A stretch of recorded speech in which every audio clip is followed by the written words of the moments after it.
Hello students, इस video में हम एक्सप्लेन करेंगे इलेक्ट्रोड पोटेंशियल क्या है और इसकी हेल्प से हम ऑक्सीडेशन स्टेट की स्टेबिलिटी कंपेयर कैसे करते हैं। तो सबसे पहले इलेक्ट्रोड पोटेंशियल क्या है? It is measure of total enthalpy change. ये टोटल एंथैल्पी चेंज क्या है, इसके लिए प्रोसेस देखें। इनिशियली अपने पास ये मेटल है सॉलिड स्टेट में, हमने इसको गैसियस स्टेट में कन्वर्ट किया, तो जो एनर्जी सप्लाई की वो क्या कहलाएगी? एंथैल्पी ऑफ सब्लिमेशन या एंथैल्पी ऑफ एटमाइजेशन। उसके बाद हमने इस गैसियस एटम में से इलेक्ट्रॉन रिमूव किया, तो जो एनर्जी सप्लाई की वो कहलाएगी आयोनाइजेशन एंथैल्पी।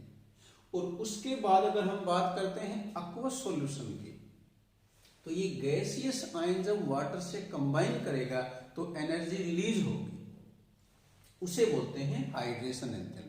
तो इन तीनों एनर्जी का जो सम है ये है टोटल एंथैल्पी चेंज, और इलेक्ट्रोड पोटेंशियल इसके डायरेक्टली प्रोपोर्शनल, मतलब इसी को मेजर करता है। तो इसका सिग्निफिकेंस क्या है, यूज क्या है? किसी ऑक्सीडेशन स्टेट में जितना टोटल एंथैल्पी चेंज कम होगा, जितना हम कहें इलेक्ट्रोड पोटेंशियल कम होगा, उतनी ऑक्सीडेशन स्टेट की स्टेबिलिटी aqueous सॉल्यूशन में ज्यादा होगी। तो इस तरीके से हम इसको अप्लाई कर सकते हैं, और कुछ क्वेश्चन है जो एनसीईआरटी बुकें हैं वो हम एक्सप्लेन कर सकते हैं। तो हमने पहले क्वेश्चन लिया 8.17, ये एक्सरसाइज से लिया है। यहां हमें 3 एलिमेंट्स के लिए इलेक्ट्रोड पोटेंशियल गिवन है, क्रोमियम के लिए, आयरन के लिए और मैग्नीज के लिए, और ये +3 स्टेट के लिए है। तो यहां सबसे कम वैल्यू है वो क्रोमियम की है। तो क्रोमियम की 3 स्टेट हाई स्टेबल है, इन तीनों में मोस्ट स्टेबल है। और क्योंकि मैग्नीज के लिए वैल्यू सबसे ज्यादा है तो वो सबसे कम स्टेबल है। तो यूज क्या है, इसका सिग्निफिकेंस क्या है कि जितना किसी स्टेट के लिए इलेक्ट्रोड पोटेंशियल कम होगा उतनी उसकी स्टेबिलिटी ज्यादा होगी।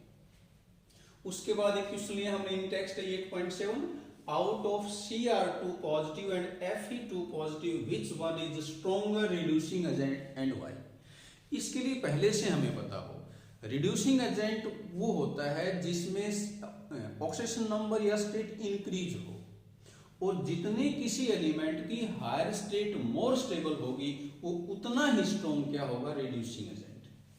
तो क्योंकि क्रोमियम की 3 स्टेट है वो आयरन से ज्यादा स्टेबल है, अभी बताया था हमने, क्योंकि क्रोमियम का इलेक्ट्रोड पोटेंशियल आयरन से कम है, ये माइनस में है, ये प्लस में है। तो क्रोमियम की +3 स्टेट क्योंकि Fe से ज्यादा स्टेबल है, इसलिए क्रोमियम 2 पॉजिटिव इजिली कन्वर्ट हो जाएगा Cr3 पॉजिटिव में। तो क्लियर है Cr2 पॉजिटिव है वो स्ट्रॉन्ग रिड्यूसिंग एजेंट है as compare to Fe2 positive. अगला क्वेश्चन लिया हमने in text 8.4, E0M2 positive M value for copper is positive. पहली सीरीज के अंदर अगर हम ये इलेक्ट्रोड पोटेंशियल की वैल्यू देखें तो सिर्फ कॉपर में ही पॉजिटिव आती है।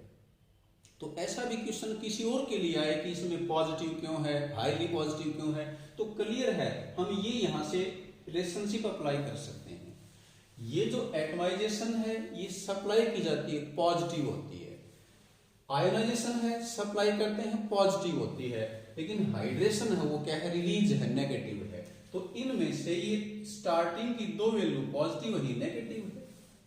तो अगर किसी के लिए पॉजिटिव वैल्यू आई है तो क्लियर है ये दोनों वैल्यू ज्यादा होंगी। तो कॉपर के लिए हम क्या कहेंगे, एंथैल्पी ऑफ एटमाइजेशन और आयोनाइजेशन एंथैल्पी ये ज्यादा है। अब ये क्यों ज्यादा है, क्लियर है हमें, Cu पॉजिटिव है, उसका 3d10 कॉन्फ़िगरेशन है, तो यहां से इलेक्ट्रॉन रिमूव करेंगे तो एनर्जी ज्यादा सप्लाई करनी पड़ेगी।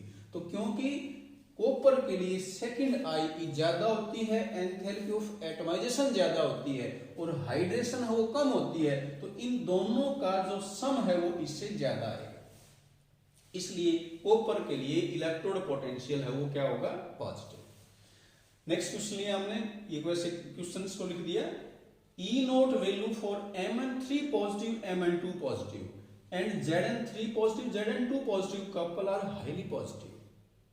अभी जैसे हमने बताया था मैग्नीज की वैल्यू है वो हाईली पॉजिटिव है, तो पॉजिटिव वैल्यू है वो डिपेंड किस पे करेगी, एटमाइजेशन पे और आयोनाइजेशन एंथैल्पी पे। तो मैग्नीज के केस में हमें क्लियर है कि थर्ड इलेक्ट्रॉन रिमूव करेंगे वो D5 से करना पड़ेगा। तो थर्ड IE है मैग्नीज के लिए, value of third ionization enthalpy है वो बहुत ज्यादा होती है। इसी तरह से जिंक के लिए भी थर्ड IE की वैल्यू बहुत ज्यादा होगी, क्योंकि थर्ड इलेक्ट्रॉन है वो D5 से मैग्नीज में और D10 से जिंक में रिमूव करना पड़ेगा। और क्योंकि ये एग्जैक्टली हाफ फील्ड है, ये फुल्ली फील्ड है, ये हाईली स्टेबल कॉन्फ़िगरेशन है, तो यहां से इलेक्ट्रॉन रिमूव करने के लिए एनर्जी ज्यादा सप्लाई करनी पड़ेगी, और वो क्या है, थर्ड आयोनाइजेशन एंथैल्पी। तो जो भी क्वेश्चन आए लगभग सभी के आंसर हम यहां से दे सकते हैं। अगर वैल्यू को पूछा जाए कि पॉजिटिव क्यों है या हाईली पॉजिटिव क्यों है, या फिर क्वेश्चन जैसे यहां बताया हमने कोई रिड्यूसिंग एजेंट स्ट्रॉन्ग कौन सा है, तो उसके लिए क्लियर है जिसकी हायर स्टेट ज्यादा स्टेबल है वो स्ट्रॉन्ग रिड्यूसिंग एजेंट होगा। सिमिलरली जिसकी लोअर स्टेट ज्यादा स्टेबल होगी वो क्या होगा, स्ट्रॉन्ग ऑक्सीडाइजिंग एजेंट। तो ये कंप्लीट है about electrode potential and its significance.